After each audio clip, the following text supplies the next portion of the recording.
We are all built by our life stories, but sometimes the stories we tell ourselves aren't true, kind, or accurate. With the right mindset, we can transform them into stories that inspire and uplift, especially in tough times. At STORYBIT, we uncover the strength and beauty that can arise from adversity. Join us as we explore the lives of guests from all walks of life. Discover why the world is STORYBIT.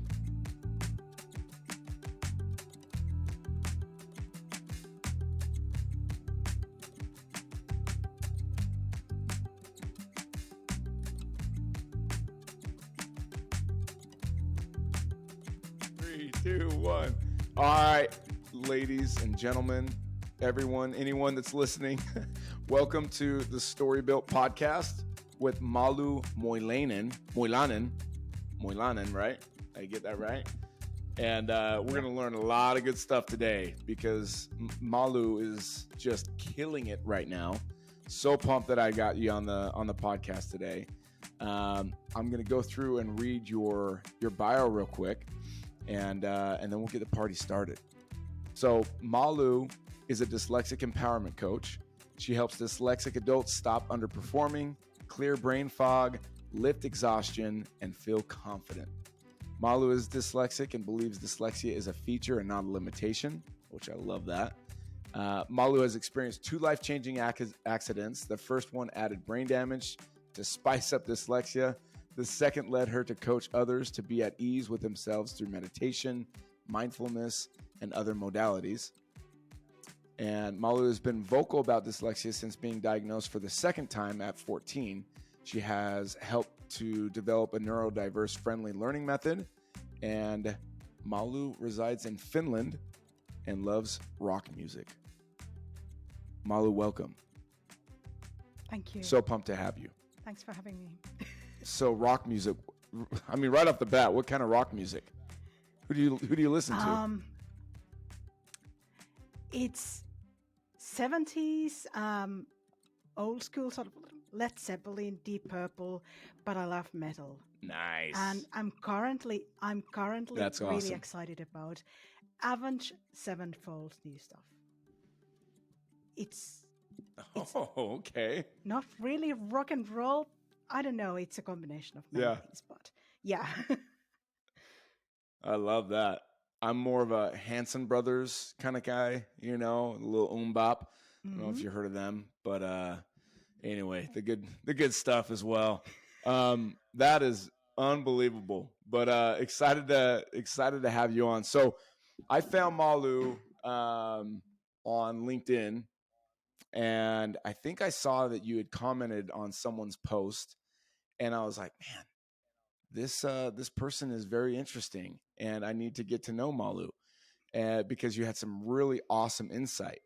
And so we connected and we started chatting, and here we are today, and we got you on the STORYBIT podcast. So excited to have you. So I would love to just understand your life, right? Like where you came from, how you were raised, siblings, parents. Were you raised in Finland? And then kind of go from there. So maybe introduce yourself to everybody. Yeah.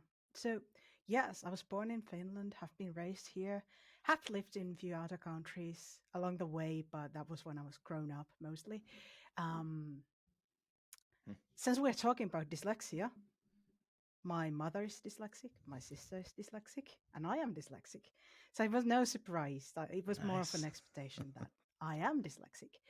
And my father is very much of an ADHD person.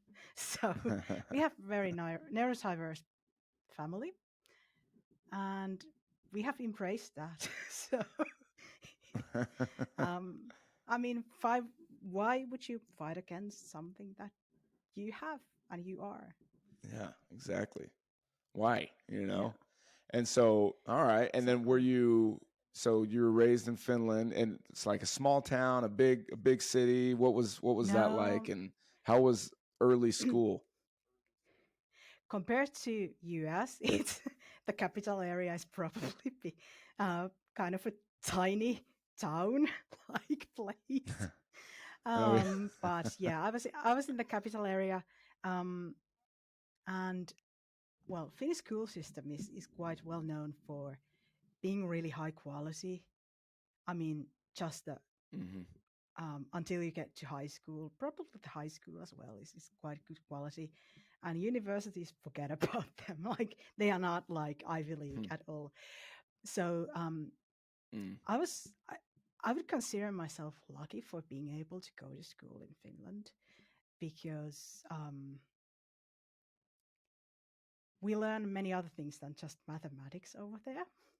So that's hmm at least how I've understood it later on, that uh, we come out from the school quite well equipped for life in general. But Mm. yeah, I was on the second grade when I got the official diagnosis that I have dyslexia.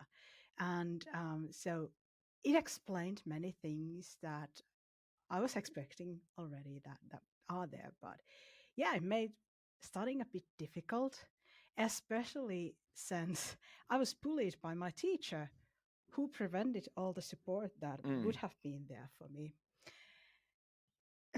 So Wow. it's kind of uneasy to understand that I have had a bit of an attitude problem with the teacher. So I spent like 6 years fighting with her, um, and I just, Did you have the same for teacher me, through this all of school? for for 6 years, and then I went to another school, which was better experience for me. But then I was in an accident, Hmm. and I couldn't go to school for a while, and so it impacted heavily on me. Wow. Yeah, we'll get to that Um, for sure. yeah, yeah. Interesting. But Okay. for me, dyslexia was in the beginning of school. I was kind of quiet. But on the other hand, I like bright clothes and have had my taste for music since very early childhood. So I've been very hmm much me without apologizing to anybody. So that was like I stood up quite easily, whether I wanted it or not. Um, but the thing yeah. with school system, at least for me, is that everybody is forced to go into a box. And school has been really built with the average student in mind. They don't take into account if your learning Mm-hmm. styles are different. What would work for you today, or do you even learn, or are you just pleasing the teacher and getting good grades in the exams, and that's about it. So it was I didn't fit in, and I felt that sort of I felt like I was outsider for a long time Mm-hmm. until I went to high school, which was a Interesting. place where um, the teachers there were dyslexia informed. So they had some sort of awareness of what dyslexia is, and they were able to adjust the teaching style uh, to our needs. Yeah. So we had smaller classes, and it was like the safe haven of, whoa, I can finally learn something. Yeah. Yeah. Yeah. That's huge. And I mean, I guess backing up just a little bit because you said that your mom was dyslexic. So growing up, I mean, when you'd come home having been disciplined or bullied from your teacher in, do you call it elementary school in Finland? Or, Yes, the yes. Okay. Elementary school. So coming home Yeah. from school, being bullied by your teacher or being, maybe not getting good grades or doing well on the tests, how was the home life? Were your parents very supportive still and very encouraging? Because Yes, you're definitely a yes. very mentally resilient person, even from the conversations that you and I have had before this. And I'm sure, we'll learn more about this as this episode goes on, but were they pretty supportive and helpful with you growing up, or did they really Absolutely. not know that much Absolutely. about dyslexia at that time? Um, the the information that was around at the time was well, that was interesting. Let me talk about that for a while a bit. Um, Mhm. Dyslexia was perceived as a trouble, as basically dysfunctional family issue. Hmm. That was the information that was at the time. So they would offer family counseling for to solve the dyslexia issue. And then as time went on, there started to be people who would understand that your brain works differently when you are dyslexic. And then you would get the kind of support that is available at, even, I think it's becoming more and more popular over there in USA, how to learn to read. Like, there is this, I don't know if it's a therapy modality, but something like that, where you where you learn to recognize the sounds and the letters and that sort of things. So that was the kind of help that started to become available. But my parents have been super, super helpful, loving, and supportive all the way. And my mother, she doesn't have official diagnosis, but it's so clear that yeah. So her point of view has always been, because she knew a lot of dyslexic people, all of them were really successful on what they were doing, whether they were artists, athletes, musicians, business people. They were really successful. And she figured that their brain works differently. They are doing something really well, and there was some area in life, mostly school, that wasn't really working for them. So we went with that. I was always taught at home that my brain works differently. Embrace that. And then we would find ways that would make learning at school easier, or, what I was supposed to learn at school and didn't learn, then we would find ways that would be supporting my learning. So I had this idea that dyslexia is a feature since I was like 8 years old. And I was fighting with that idea on everybody who was trying to explain me that, no, you have dysfunctional family. I might have strange family, but it wasn't dysfunctional. And on top of that, my father was really open-minded on the fact that you need to learn how to regulate your emotions early on. So life is easier when you know how to regulate your emotions. So he taught me to meditate when I was 3 years old. And it's been a daily practice for me ever since then. Super helpful because it allows me to connect with myself. And when I do that, I know that I am enough, good, and brilliant as I am. And I don't need to seek for approval for anybody or validation from anybody. And at the same time, actually at the time when I got diagnosed with dyslexia, my father realized that he had fear of heights, and the way he dealt with that, because he figured that, better deal with that, he started skydiving. Skydiving. Yeah. Yeah. Fear That's corn. awesome. What a stud. Yeah. Wow. Okay. I need to meet this guy. That's awesome. So he was very much like like, let's just heads on. Let's just face Meet our the fears. forces. Yes. Yes. I love. Yeah, exactly. And being very, I mean, like what you were saying there about the meditation. So since he was, how did he get you to meditate and sit still as a 3-year-old? You know what I mean? Like, because I'm asking selfishly. I've got a bunch of little kids, and so I want them to be okay with themselves and be happy with themselves and breathe through it and know that they're enough, right? Because I know that I've got 2 at least that are, I mean, I haven't had them tested, but they've got to be dyslexic. And one of them's having really hard times right now.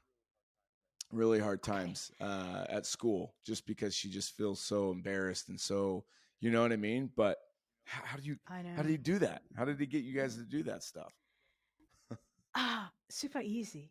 Meditation comes really easily for children. It's actually more difficult Mm, for adults. And this is surprising. I'm a meditation teacher as well. So it's super mm, easy. You find a situation where the children are comfortable at being still. So for me, it was I love to take I love to be in the swing. So I learned to meditate while I was in the swing, mm. with the movement being there, Yeah. focusing on my breath and the movement, and I forgot everything else. And there was this Oh, that's clarity, cool. peace of mind. Huh. Yeah, yeah. That's It's really definitely worth cool. of I trying. like that. All right. Yeah, Yeah. no, 100%. So that's a big part of your life then, is the meditation side of things, and just being happy with who you are, accepting yourself, loving yourself.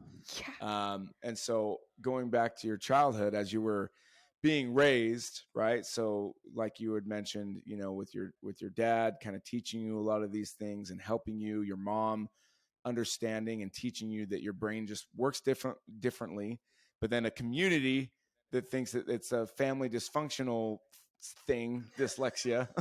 But and then you have a teacher who you're growing up with for 6 years. You have the same teacher that kind of bullied you. And was it just the teacher made, like, just tease you because you couldn't read well, or what? Like, what were those scenarios like? She took every opportunity to tease me or just be rude to me in front of the class. Mm, So hmm it was like and that stuff a daily sticks. That's activity for her. Yeah, yeah. But Yeah, on the other hand, that on the stuff other sticks. hand, um, I always thought that it was her with her knowledge, and I don't like everybody. She doesn't have to like me. And once I got out of the Mhm. school, I don't have to have anything to do with her, or to sacrifice a thought for her. Except that now I'm Yeah, obviously yeah. talking about her on the podcast here, Ooh. but you know, it was No, but like, it's part of the history, right? So, yeah, yeah, yeah. But yeah. I always saw that as a, you know, momentarily um, uneasiness, or something that just Hmm. is there for a while and then it's gone, like bad Yeah. weather in a way. Mm. Like, even as a kid, Yeah, you thought that? yeah, yeah. Why not?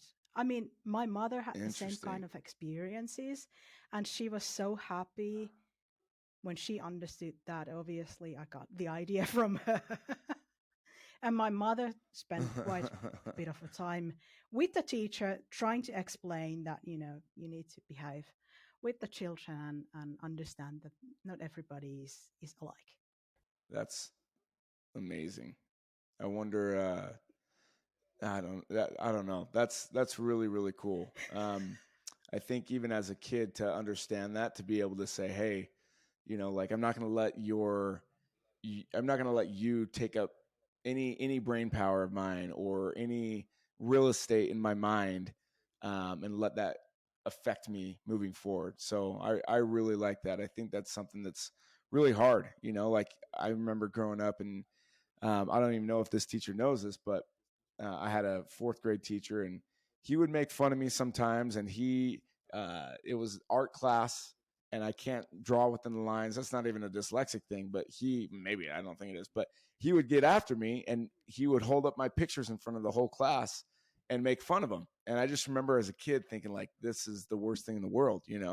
So I Yeah. put soap in his Dr. Pepper a few times, yeah, after, before recess. And so, anyway, I had to get back, but he was actually a really cool guy.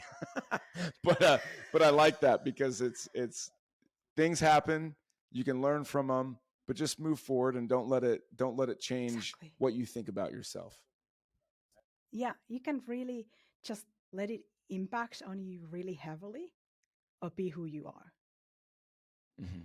Because that's also, it Yeah. creates trauma. And when we give into that, we are going to have a bunch of problems. And people and situations later on in life, Hmm. they are just going to impact more heavier on you if you have those experiences and if you let it sink in. But I want to be clear on this. It's not your fault if it happens. And your reaction is Hmm. not your fault either, because it's,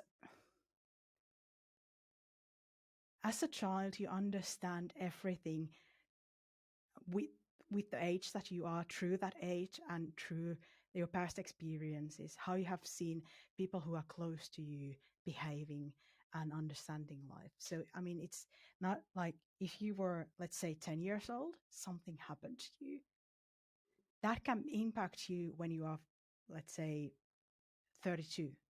It can impact on you on the same way as it did when you were 10 years of age. But what happened Hmm. then, back then, when we were 10, it's totally different. I mean, your brains and everything else has grown and developed over the years, but our emotions, habits, and Hmm. understanding is really heavily on the subconscious mind, which is something that really we cannot access it directly. Like, hey, subconscious mind, please listen to me. I'm just downloading this new habit and I'm good to go with that forever. It doesn't happen that way. Yeah. Subconscious mind doesn't have any filters, it accepts everything as true. So our surroundings play a huge part Mm. on how we are. But even if you would have really bad experiences, you can take time to heal from it as a grown up. Yeah. You can change the meanings Mm. that it I love had that. on you. That's awesome. That's really good. I'm sure you're helping out a lot of people.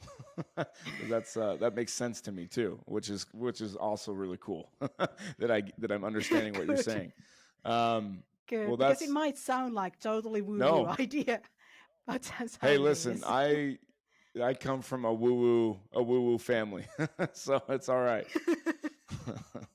um, okay, I love that. So talk to us then, like when you're becoming a teenager and what that experience was like, because I know that you had an accident, but you said that once you left that first elementary school and got into another school, they had more dyslexic awareness there and helped with smaller class sizes and other things like that. So what was that experience like moving forward from there? Yeah, so I had an accident when I was 13, and yeah, I was in another school, but not yet in the dyslexia friendly school. Um, what happened was Mm. I was an athlete. I had really promising career as an athlete in front of me. I was in the national Olympic team, training for the Olympics. I was riding a bike, car crashed on me. I landed on my head. Olympics, I like bye Wow. bye. Sports career, bye bye. I had brain damage. Obviously, I mean, I landed on my head, so left side of my body got nerve paralysis. I couldn't move. I couldn't talk more than few words. I didn't have any sort of a short-term memory, working memory, anything like that. So my teenage years went with that. Let's learn how to walk Wow. again or use my Yeah. left hand again. Let's learn to talk. Let's learn to think, because I didn't have, like, my brain just totally fired. There was like a total blackout. Somehow I Mm. managed to get on with school. I was tested for dyslexia for the second time because of the head damage. So they needed to figure out whether it had Mm. any impact on dyslexia and what was the other thing going on there. Mm. So I scored, Yeah. obviously, nailed the dyslexia test. Was very dyslexic, yeah. But they also put me through intelligence test because they figured that, I must have had like my intelligence level must have dropped. They put me through three Mm. different tests because they couldn't understand the results. At that time, it was believed that dyslexics have lower levels of intelligence.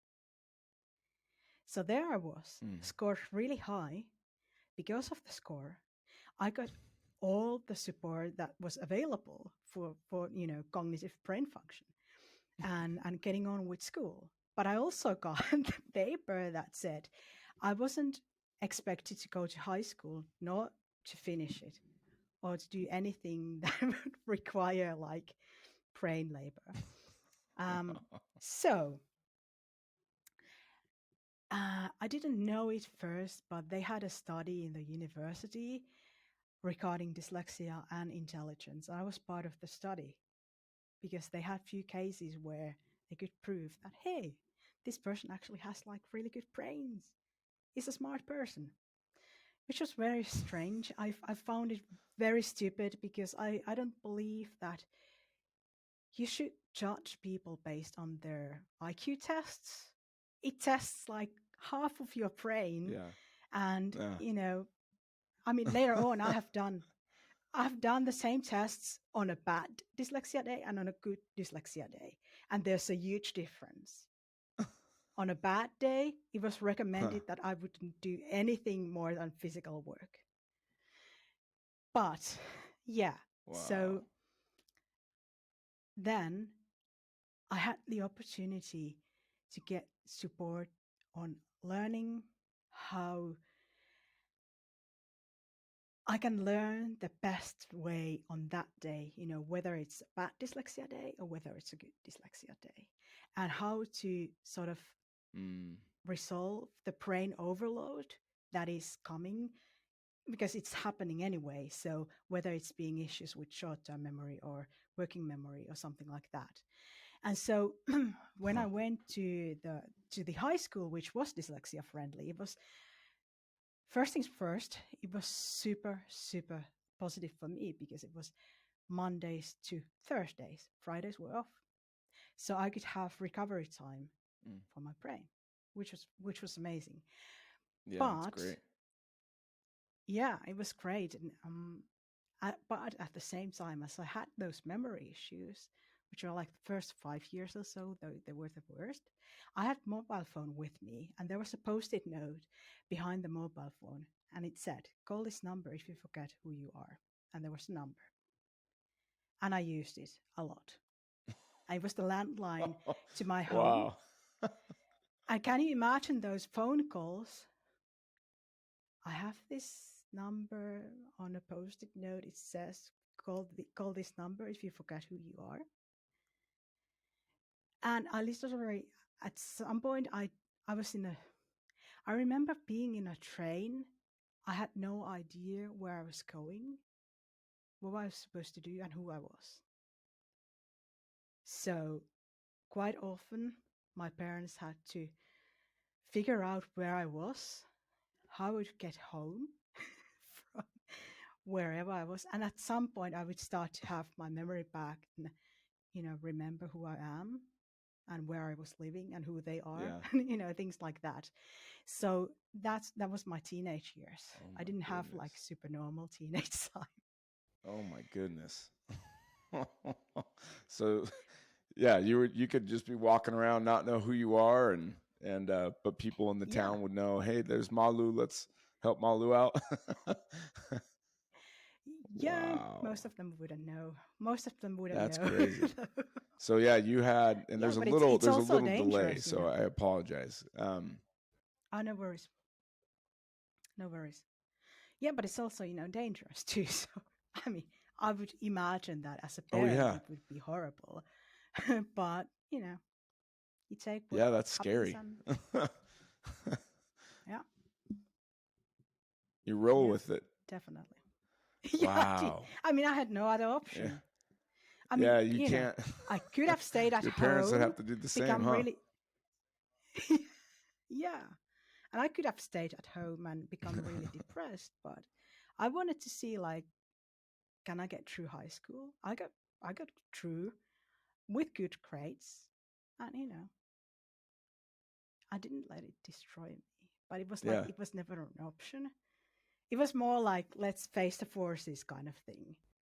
If That's you have fear like of heights, go. yep. I was just gonna say, like your dad. He's Yeah, scared of heights, so let's just go skydiving and let's yeah, fall in love with heights. exactly, I love that. That's exactly. such a good Yeah, personality or attitude. yeah, Well, money. yeah. So then from there, Malu. So you're in high school. You pass high school. You graduate, and you're also a part of these really interesting studies, right? Because they at that time in Finland, in your town neighborhood, thought that being dyslexic just meant that you weren't as smart as everybody else. Yeah. So you're proving people wrong left and right, which is awesome.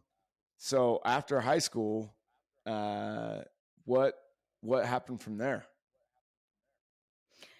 Few things. I was asked to work with a charity that works with dyslexics, and they are sharing information on what dyslexia is.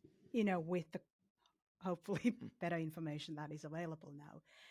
Um, I didn't go and Yeah. work with them because they were providing information, but they didn't provide any hope or anything that would tell dyslexic people that this is not a life sentence. I mean, you have dyslexia, you're not getting rid of it, but you can make the best out of it because you have dyslexic thinking and everything else. But they were just providing information, and I found that really ridiculous. And I figured that someday Hmm. I will be doing something for dyslexics to empower themselves to, lead the Hmm. best possible life that they can have. But what I did then was I went to Question. college. Yes, go ahead. Yeah, real quick. I'm sorry that this delay is a little tough. But when you graduated from high school and you were asked to be a part of that charity, so were you just was it a very known thing throughout the community that Malu had dyslexia? Like how did they know, or were you doing things on your end to try to get involved in stuff like that? Yeah. Uh, I have never been hiding that I have dyslexia. I'm really open about it. Um, and they were Hmm. involved with the stuff that was in my high school with all those dyslexia educated teachers. So it was through that we sort of met. And yeah, I wasn't seeking to work with them. I was interested on what they are doing and what they could do better. What they could do better. Okay, gotcha. Awesome. Continue. Go on. Yes. So then I went to college, and at the time, I had learned to really tap into my dyslexic thinking so heavily that studying was really easy for me. And college was like super boring place. It was so slow. It was just boring. So I graduated in 1 year and 2 months. And What? at the time, uh, the dean of the college was trying to come up with some way that the students would actually learn, um, and keep on studying because lots of students were dropping out of college. And there was one time when I walked into her room to complain that there was this one teacher who canceled all the lessons and the quality of teaching was just horrible. And she was like, "Oh, well, let's fix that. But now that you are here, you have done something really well because you are learning so fast and being dyslexic. What are you doing? And can you help me to come up with this method of learning? Because we are going to Hmm. implement that into college." And what happened throughout the brainstorming that we had was this method that they are using in the colleges all over the country so that the students will actually learn something Wow. there. So they're still using that method that you were saying Yes. that you helped with the Yes. dean to put together. Yep. What is that method like at a high level? What did you put together? It's I'm sure it's opposite it's a to lot to learn, but No, it's not. It's quite simple. It's everything opposite to listening to a lecture.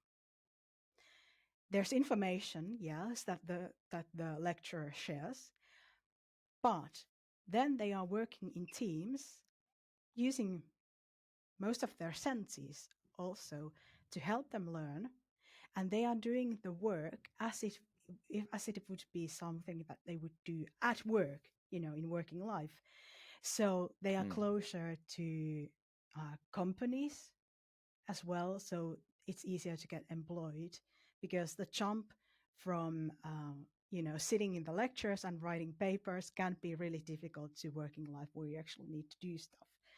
So that's basically it. Wow. That's really, really cool. That's awesome. And again, being dyslexic, being resilient, I mean, it's wild because you could have just your whole life grown up and been like a depressed drug addict type of, you know what I mean? Someone that just turns to bad things because you're being told that you are a part of a dysfunctional family. You're being told, well, you're not that smart because you're dyslexic. And then you get in a crazy accident and your sports career is down the drain. And that's a huge reason to be depressed and be sad and not move forward in a positive way. But holy cow, Mallu, talking about resilience, you're as tough as they come. And then you graduate high school, you go to college, university, and then you help the dean put together a way that everyone else can learn more efficiently, which is remarkable. That's absolutely Yeah. amazing. So beautiful. So from there, what happened after that? So were you still kind of a part of the charity, or were you helping improve that charity during that time when you're with the dean as well? uh, the charity wasn't really open for that, so I hope they have improved. I saw them on Mm-hmm. LinkedIn but haven't kept any contacts with them. I was living in UK in Ireland, so I wasn't really keeping contact to Finland that much. Yeah. Mm, So I gotcha. So you figured went to that school, university in let Ireland. Is that what you said? no, it was in Finland, but I left when I graduated. Finland? So Okay. yeah, yeah, Gotcha. Okay. yeah. Interesting. All right. So yeah, so from there where did that take your life? It took me to a journey through corporate life. I really wanted to explore the possibilities of having a career, and then I started to have Hmm. problems with dyslexia. So what I later on realized was I was working for Apple, and Steve Jobs was dyslexic. And that was the most dyslexia friendly company that I have worked for. Like, you wouldn't have to type there a lot. There was all this automation available. And since leaving Apple, it was like going to the Stone Age, in terms of support available, like, just IT support available. And so, yeah. And then I had few burnouts, really dyslexia thing, because I was really trying to lead a normal sort of life, working hard, uh, and then obviously ignoring the short-term memory and working memory issues and the brain overload in general. And then I figured, oh, well, there was an accident. There was an accident again. And so that sort of, Another one. it forced me to stop. Yes, yes. That was winter time, lovely. I got pressed in between of doors of a bus when I was coming back from work and jumped on a massive pile of Jeez. ice. Yeah. So Ooh. I was pretty much staying put for the next few months and experiencing more pain. But I Oh thought, my you gosh. know, Jeez. this is an opportunity to really use what I've learned from the previous accident. So I went through all of the, emotions that you have when you have such trauma. I went through all of the negative stuff within 24 hours since the accident. And so then my doctors thought that I was in denial because I was happy, like, oh, I'm alive, kind of way. And yeah, then I met a lot of people Wow. in the rehabilitation place where they were stuck in the accident that they had like 20 years ago.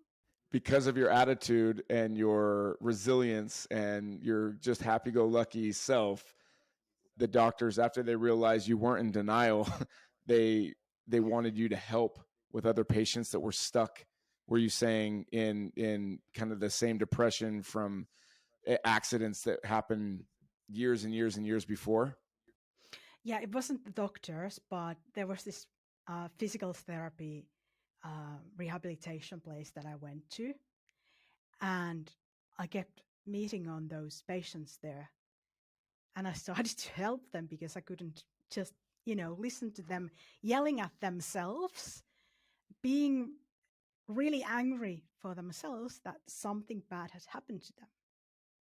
So I sort of took the initiative there. And yeah, so that's how I spent my recovery time. But that was really good because I realized that I could help them overcome, Hmm. whatever had happened to them. And the results were like immediate. And then I realized that, hey, maybe instead of having a corporate career, I could do something like this for a living. And then it became sort of a mission. And then I figured that, I'm Wow. talking about dyslexia a lot. Let's include dyslexia on this. Yeah. But I want to talk. I want to Love that. tell. I want to tell a dyslexia story from the corporate. Yes, please. Yes. So I was working in this very male-dominated company, and one morning we were like all queuing for the coffee machine, and there was this one guy who had when he had bought an ice hockey racket for his son the day before, and the son was left-handed. So we started to talk about how difficult it is for left-handed people to live in right-handed world. And so one of the guys there said that, you know what, if you just include dyslexia on it, you are going to have a lot of trouble. And it turned out that about 20 of us, all of us were dyslexic. So we started to have these coffee breaks for dyslexic corporate employees. But the idea of left-handed people and dyslexics, yeah, we do have something in common. There's something sort of wrong for us all the time. Yeah. That's awesome. so you got just a bunch of dyslexic coffee drinkers talking about being left-handed and whatever it took to stick together. That is awesome. That's really funny. Oh man. Okay. So that's beautiful. Man, I love this, Mallu. So there from there, you were you had that light bulb aha moment where it's just like, man, I'm good at helping people feel happy and helping people here. Um, so you decided to kind of do it on your own. Is that kind of where it all started, where you no longer went to a corporate job to make some money and support yourself? Is that where you just started your business, or what was that process like? Well, I had a sidekick, obviously, and that was my hustle for a while. Then COVID hit, and I got really busy at work. And I realized that I'm in the point where I'm actually really burning out so heavily that I need to decide either or. Mm. And really,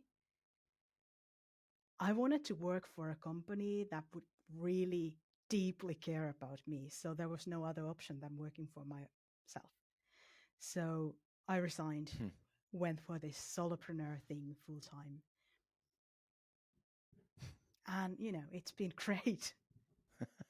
Like you're making money, like you can support yourself Yeah. and Yeah.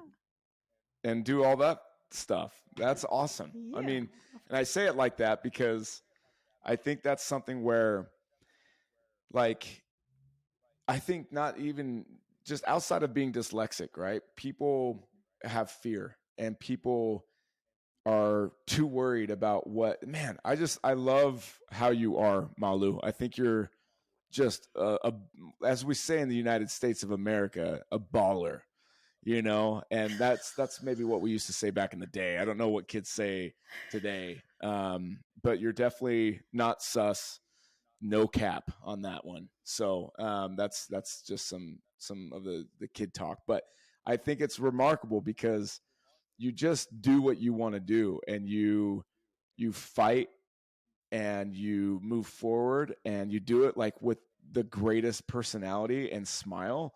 It's not even like funny. It's crazy to me. So I absolutely love that, and that's that resilience. But I think everyone can have that resilience. I think it's through, training for sure. I think it's having the right mindset. And if you have a bad mindset, maybe it's just recognizing that in the moment and trying to stop it. But then, like you said, the meditation, and when you meditate, you are learning about who you are, in my opinion, right? Like you are analyzing who you are, your issues, what you love about yourself, like all the things, right? And so I just think it's really cool because for someone that has been told, oh well, like you're not smarter than most people, you're not really as smart as anyone because you're dyslexic, dysfunctional family because of dyslexia and ADHD and this and that. But then you are now, on your own, and you're doing your own thing, and you're having success with it, and you're helping people. I think that so many people can do that. Like even for me, it's been really a hard thing of like, well, what will my bosses think if I tell people that I'm dyslexic? What will, you know what I mean? Like, will people not like these podcasts? Will, like the same type of thoughts and processes have gone through my mind. But I just think your example is huge, and people should definitely know that like they can accomplish their goals, and they can, I mean, as cliche, as cheesy as it sounds, but there's really no excuses, right? Like you've Right. had two massive accidents and issues, and you could have just easily just laid back and just said, I'm done with it. Yeah, absolutely. You know, we have a Finnish word for resilience, but it's deeper. It's a word called sisu, SISU. And we actually have candy with that name as well that you can buy. And what it means, Is it good? that word, yeah, it's good. What the word Sorry. means, This delay. uh, what the word means is that whatever happens to you, you got this. You can still go on. Hmm. You can still move on. You you can figure out something. So basically, it means don't give up.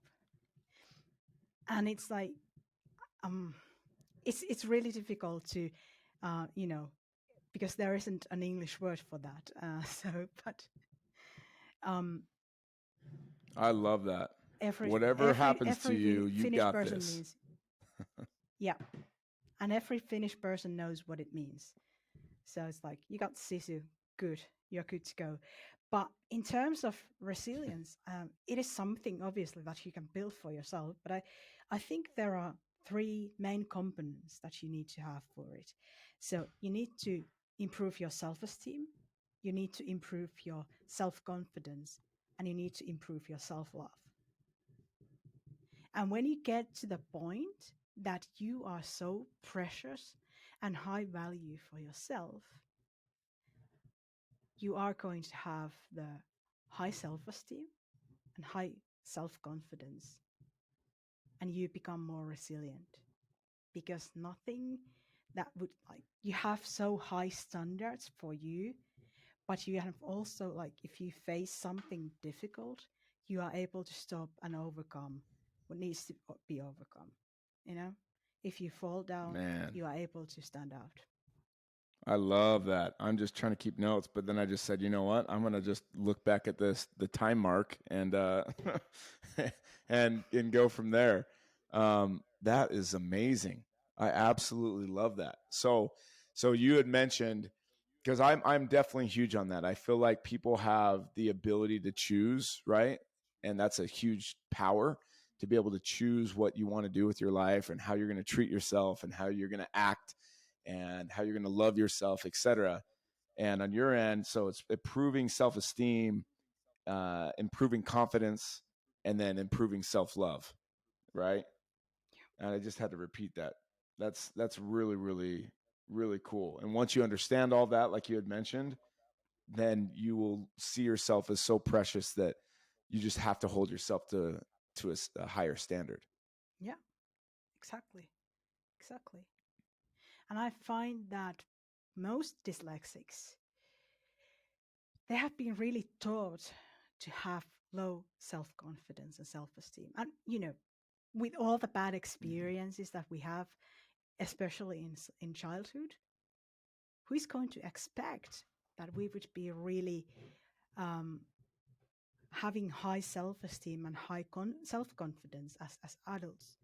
And that's also what sort of bothers me, is that we talk a lot, and there's a lot of, well, not a lot, there's information for dyslexic children and some information how you can support them. But dyslexic adults, I've totally forgotten. Like, dyslexia is supposed to go away when you grow up, because it doesn't happen like that. You have grown-up problems when you are grown up, and then when you try to fit in to the non-dyslexic world and try to lead a non-dyslexic life, you are going to have problems. There will be a lot of stress, Yeah. and there will be burnouts, and especially stress, because it's possible that you might have been in really high stress, um, like your body has experienced high stress levels since the early childhood, starting from really early age, when you have the first sort of dyslexia symptoms. So basically what happens is your nervous system and your entire body is in the fight and flight or freeze mode. Like, you are almost constantly aware of your surroundings and the possibility that somebody will come and crush you because you are dyslexic, or some of your dyslexic symptoms. Whereas there isn't enough information for people who are not dyslexic that they would understand what dyslexia is and treat you through that. But the dyslexics don't have the information either. And this is truth to me as well, because I have been diagnosed as dyslexic twice. It has been really thorough um, examination for dyslexia, because over here it has to happen through, well, in general, you have issues with numbers and everything. Then language-wise, with Finnish, Swedish, English, possibly other languages as well. But once you get the report, it doesn't explain in plain language what is the impact for your brain. How does it impact on your life? Like, I learned like a month or 2 months ago that I mix up left and right like all the time, and I have been doing that throughout my whole life, and that is actually connected with few symptoms when I mix up letters while I read or write. I didn't know that And I have gone really deep on trying to Interesting. understand the diagnosis. Yeah. Yeah, I mean, that that's was so interesting. mind blowing for me. Yeah. But imagine this, if you would have the information, how does it impact on your life? Would your life be really different? Hmm. It would be, for sure. And then Yeah, yeah. if you would have some sort of, you know, short information package to deliver to your manager to explain that you are dyslexic, obviously they would be like, okay, yeah, now we understand. Hmm. Yeah, It should that's also very have interesting. dyslexic thinking. It's actually I just yep, exactly. Have dyslexic thinking Yep. on your LinkedIn. I just started a new job, a new corporate job. Um this about a week ago.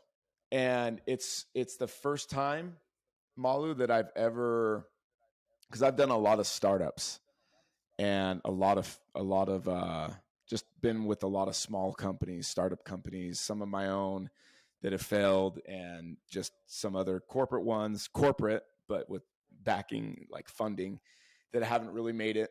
And so it's been this time around has been very interesting for me, because I've been very straightforward with my CEO, with my boss, and just letting them know, even in the interview process, hey, I'm dyslexic. It takes me a little bit to kind of, like, I have to ask a ton of questions. I really, sometimes it might be a little annoying for you, but just bear with me, be patient. I'm going to actually have to have you to, whiteboard out a lot of things for me, because I need to see it. I need to visualize it. I need to, and I'm going to repeat it over and over and over and over again. And yeah, just it's been amazing, and they've been awesome. They've been just so good with it, and it wasn't near as hard as what I thought it was going to be, as far as telling them, Awesome. you know what I mean? And so I think that, I mean, everyone should be doing that, right? Like, and I'm sick of the kind of the world that we're all in, where it's just like, it's like you put on this show and it's a facade, and you just you pretend like you're someone that you're not. You know what I mean? Like, so many people do that. Everybody. It doesn't matter if you're dyslexic or not. If you're not dyslexic, then Yeah. you've got something. You're depressed, you have anxiety, maybe like, who knows, right? Like, there's so many things. And obviously we want to, like, try to put our best, us forward. But man, if we just cut through all the BS, and if we all understand that, hey, we're all learning together, we're not all perfect, like Yeah. the corporate world might kind of expect people to be, or put on that facade. But anyway, I love what you're saying, and I love, like, I've got so many notes, and I just found a cool new thing on this podcast software, where I can just clip mark times that I want to go back and study. so so I'm going to do that. Awesome. It's a lot easier because I can't read my handwriting. But yeah, that is huge, Malu. That is absolutely huge. I love kind of love the energy that you bring. I love the phenomenal experiences that you've got, and this resilience. So just for timing, and kind of as we wrap it up today, I would love to know, just on your end, with your job, what you're doing, where people can find you, like what you truly try to, you're specializing in, and any other last thoughts that you've got. Yeah. Yeah. So I help dyslexic adults to beat the brain fog and poor performance. So that's the main thing with my coaching.